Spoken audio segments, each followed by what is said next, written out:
महात्मा फुले आणि सावित्रीबाई फुले यांना भारतरत्न देण्याचा ठराव मंजूर। विधानसभेत एकमतानं ठराव मंजूर।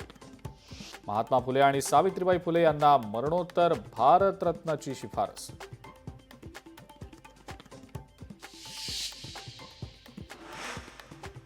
शिवरायांचा अवमान करणाऱ्या प्रशांत कोरटकरला तेलंगणात घेतलं ताब्यात। कोरटकरला घेऊन पोलीस कोल्हापूरच्या दिशेनं रवाना।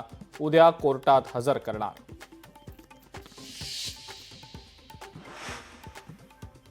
मुंबईतल्या रस्त्यांच्या संदर्भातल्या बैठकीमध्ये आदित्य ठाकरे आणि एकनाथ शिंदे आमने सामने। बैठकीमधली आदित्य ठाकरेंची देहबोली चर्चेत।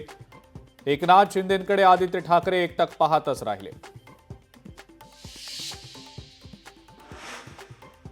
कुणाल कामरानं सत्य मांडलं। उद्धव ठाकरेंची प्रतिक्रिया। सहन होत नाही तर राजकारणात कशाला थांबलात, अशीही केली टीका। मुख्यमंत्र्यांकडून कुणाल कामराची अर्बन नक्षलींशी तुलना। सुपारी घेऊन विडंबन करणाऱ्यांना सोडणार नाही। कामरावर कारवाई होणारच, फडणवीसांचा इशारा।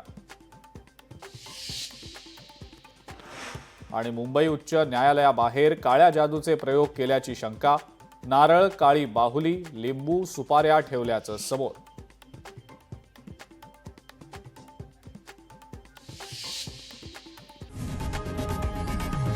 लोकशाही मराठी ऐका, पहा, जागरूक रहा।